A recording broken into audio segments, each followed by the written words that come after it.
Chicago is on high alert tonight. There have been several confirmed cases of measles among migrants. A team from the CDC is now on site. Senior correspondent Mike Tobin is in the Windy City this evening.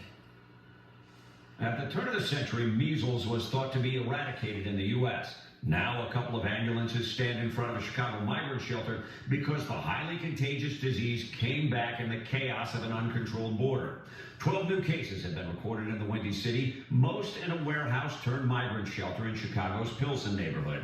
Two involve migrant students who have attended Chicago public schools. Chicago Mayor Brandon Johnson blames the Biden administration. This is a really jacked up situation. The border, in and of itself, because of the failures of the federal government, has placed a tremendous amount of burden financially on the people of Chicago. But one outspoken city alderman blames Johnson, citing the chaotic handling of the busloads of migrants arriving in Chicago. This is just the beginning of what I think will be a long sojourn dealing with this, because the city refuses to deal with housing these migrants in a comprehensive way, leaving them in unsanitary, unhealthy, dirty living conditions in old warehouses and field houses. Chicago public school students are required to be vaccinated against measles. New arrivals fall under an exemption for children in unstable housing.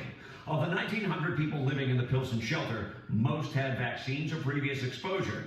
Teams from the CDC, the county and state health departments, as well as doctors from universities and hospitals are assisting with vaccinating about 900 migrants who now need to quarantine. Measles is much more infectious and contagious than COVID-19. Measles can really be quite serious in a community with low vaccination rates.